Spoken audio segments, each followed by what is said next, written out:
आरोग्य व्यवस्था, इथले चंद्रपूर शहराचे रस्ते आणि बेरोजगारी या 4 मुद्द्यावर घेऊन मी लोकांसमोर जाणार।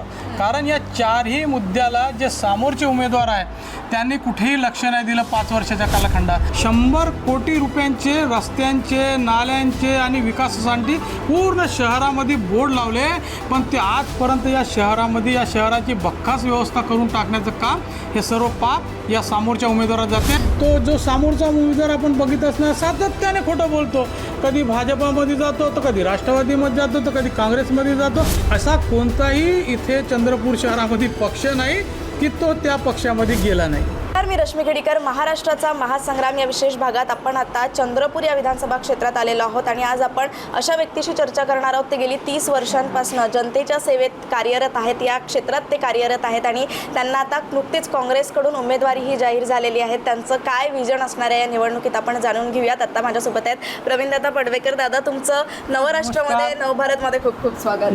नमस्कार।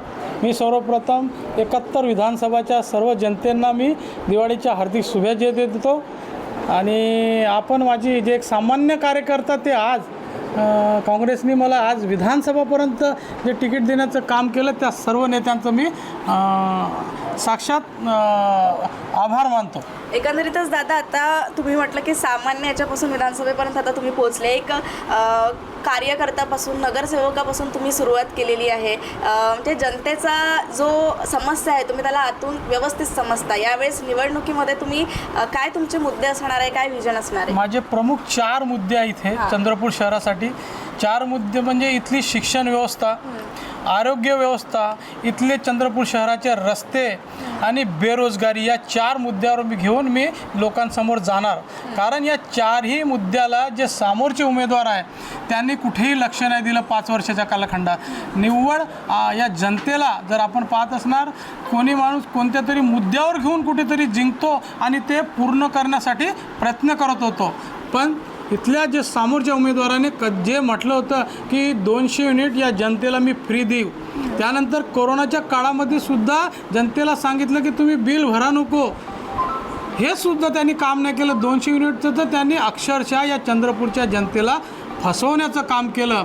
आणि दुसरी गोष्ट महत्त्वाची, त्यांना जाब जनता विचारणार आहे की त्यांनी पूर्ण शहरामध्ये 100 कोटी रुपयांचे रस्त्यांचे, नाल्यांचे आणि विकासासाठी पूर्ण शहरामध्ये बोर्ड लावले, पण ते आजपर्यंत या शहरामध्ये या शहराची बक्कास व्यवस्था करून टाकण्याचं काम हे सर्व पाप या समोरच्या उमेदवारात जाते। कारण की ते 100 कोटीचे 1 रुपयासुद्धा या चंद्रपूरच्या जनतेच्या हितासाठी नाही, रस्त्यासाठी नाही, नाल्यासाठी नाही, विकासासाठी नाही झाला। आता दादा, नागरिकांशी चर्चा इथे करण्यात आली, त्यांचेही बाईट्स घेण्यात आले, त्यातून काही गोष्टी समोर आल्या की आता चंद्रपूर जिल्ह्यामधलं तर औद्योगिक विकास इथे मोठ्या प्रमाणात आहे आणि तितकंच प्रदूषण, आणि त्या प्रदूषणामुळे आरोग्याशी निगडीत ज्या काही समस्या आहेत त्या होत असतात आणि हार्ट पेशंट मोठ्या प्रमाणात इथे आपल्याला पाहायला मिळतात। तर त्यावर जर तुम्ही आमदार झाले तर काय? मी तुम्हाला पहिलेच अगोदर माझे 4 मुद्दे आहे आरोग्य। कारण की इथली जे प्रदूषणाची जे पातळी आहे या पूर्ण देशांच्या लेवल पार केली आहे, त्याच्यामुळे मी पहिला मुद्दा जनतेसमोर काय जाणार तर आरोग्यासाठी। मी तुम्हाला पहिलेच सांगितलं की माझे 4 मुद्द्यावर लढणार मी आणि खोटं बोलणार नाही यांच्यासाठी। यांचं असं आहे की खोटं बोला आणि रेटून बोला। तो जो समोरचा उमेदवार आपण बघित असणार सातत्याने खोटं बोलतो, कधी भाजपामध्ये जातो तर कधी राष्ट्रवादीमध्ये जातो तर कधी काँग्रेसमध्ये जातो, आणि असा कोणताही इथे चंद्रपूर शहरामध्ये पक्ष नाही की तो त्या पक्षामध्ये गेला नाही। बिलकुल दादा, एकंदरीतच चंद्रपूर म्हटलं तर आपण ताडोबा अभयारण्य इथं आहे, जंगली भाग पूर्ण आहे आणि जे प्राणी आपण म्हणतो बिबट्या, वाघ मोठ्या प्रमाणात रस्त्यावर येतात, कुठेतरी ती जागा त्यांना कमी पडते आणि याच्यामुळे सातत्याने जे नागरिक आहे कोणी ना कुणाचा आणि कुणाचा रोज बळी जातो। यासाठी काय कराल?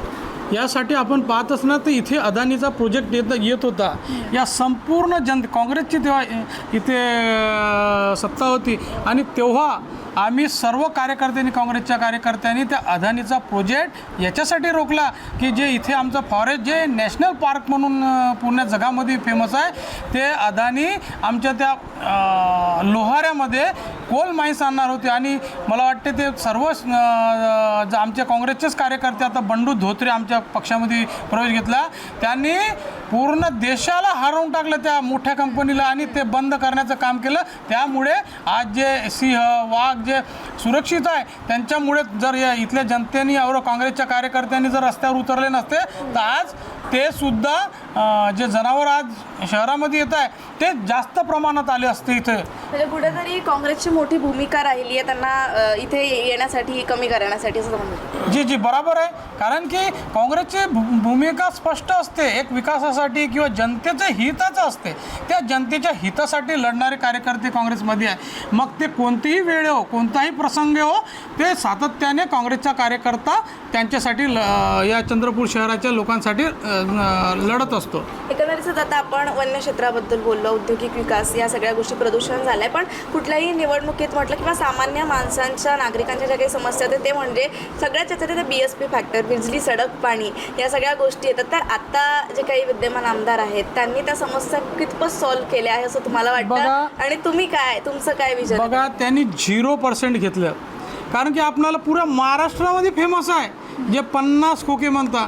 जेव्हा तुम्ही ज्या जनतेच्या एक सरकार पाडून दुसऱ्या सरकारमध्ये जाता आणि ज्या सरकार तुम्हाला जे काही मुख्यमंत्री बसता त्यांच्याकडून तुम्ही 50 खोके, मी नाही म्हणत, खोके अख्ख्या पुऱ्या महाराष्ट्राला माहीत आहे की 50 खोकेची सरकार कोणती आहे. तर मग 50 खोके घेतल्याच्या नंतर विकास काय होणार?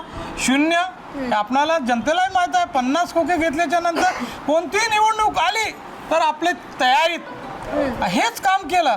मला वाटते राज्यसभेच्या निवडणुकीमध्ये, विधान परिषदच्या निवडणुकीमध्ये आणि मुख्यमंत्रीला जे आमच्या सरकारमध्ये होतं पलटी मारून दुसऱ्या सरकारमध्ये जाऊन जे 50 कोटी घेण्याचं काम व त्यांच्यावर आरोप आहे या सरकारवर, ते काम केल्यावर कोणते मुख्यमंत्री किंवा कोणते तिथले सरकार यांचे काम करणार आहे हे संपूर्ण त्या सरकारला माहीत असून सुद्धा पण इथली भाजपा सरकारने त्याला जाणून बुजून, कारण की त्यांचं कामच आहे वॉशिंग मशीन म्हणून जे पुऱ्या देशामध्ये फेमस आहे, ते वॉशिंग मशीनचं काम केलं.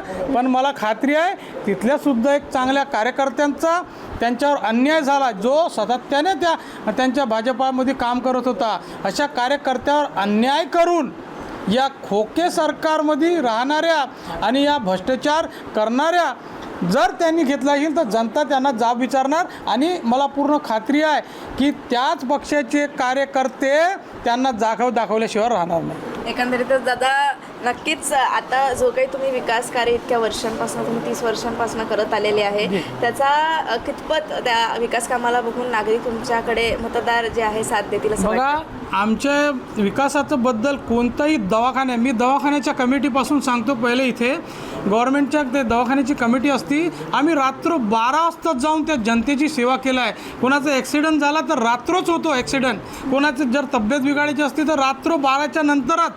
मला आठवते माझं लग्न झालं होतं सातत्याने तेव्हा, आणि जेव्हा माझं लग्न झाल्याच्या नंतरसुद्धा मला 12 वाजता फोन यायचा आमच्या नेत्यांचा किंवा कार्यकर्त्यांचा, ते सुद्धा मी घरून जाऊन त्या लोकांचं काम करत होतं. हे मला आज आठवते की तशा परिस्थितीतसुद्धा मी लोकांची सेवा केली आहे. आणि मी जे कॉर्पोरेट होतो तर माझ्या वार्डामध्ये घुटकाळा प्रभागामध्ये तुम्ही जाऊन विचारणार तर मी काय केलं हे तुम्हाला माहीत पडणार. बिलकुल बिलकुल दादा, तुमच्या जे तुम्ही कार्य केलं आहे त्याची पोचपावतीच आज ही जी आहे तुम्हाला उमेदवारी जाहीर झालेली आहे. दादा, एकंदरीतच आता शेवटी आमच्या प्रेक्षकांना, जनतेला तुम्ही काय सांगाल? मी हेच सांगणार की तुम्हाला जर खोके सरकार पाहिजे किंवा जे भ्रष्टाचारी लोक पाहिजे, जे सातत्याने भ्रष्टाचार करतात आणि खोटे बोलतात, 100 कोटी आणि आणले म्हणून सांगतात, 200 युनिटचा थापा या चंद्रपूर जिल्ह्याला दिला, ते मला वाटते या निवडणुकीमध्ये त्यांना सरळ करण्याचं काम ही जनता करणार आहे. चाहे ते कितीही पैसा लावू. आता ही लढाई आहे धनशक्ती विरुद्ध जनशक्ती, आणि मला पूर्ण खात्री आहे की जनशक्ती माझ्या पाठीशी आहे. बिलकुल बिलकुल दादा, आज तुम्ही आम्हाला तुमचा वेळ दिला, नवराष्ट्र नवभारतसोबत चर्चा केली, त्यासाठी तुमचे खूप खूप आभार. फार नवभारत परिवारांचा मी आभारी आहे की माझ्यासारख्या सामान्य कार्यकर्त्यांची आज इथपर्यंत आलो आणि माझी इंटरव्ह्यू केली, त्याबद्दल मी नवभारत परिवारांचं हार्दिक दादा, या तुमच्या पुढील वाटचालीसाठी आणि निवडणुकीसाठी तुम्हाला खूप खूप शुभेच्छा. धन्यवाद. थँक्यू. तर आज आपण प्रवीण दादांशी जी आहे चर्चा केली आहे आणि प्रवीण दादाचं विजन आपण जाणून घेतलेलं आहे. सामान्य नागरिकांच्या ज्या समस्या आहेत त्यांनी खूप आतून जवळून पाहिलेल्या आहेत आणि आता त्यांना उमेदवारी जाहीर झालेली आहे. नेमकं या चंद्रपूर विधानसभा क्षेत्राचं चित्र कसं असणार आहे ते पाहणं महत्त्वाचं असणार आहे. या अपडेट्स मी तुमच्यापर्यंत पोहोचवत राहणार आहे. कॅमेरा पर्सन तन्मयसह रश्मी खेडीकर, नवराष्ट्र, चंद्रपूर.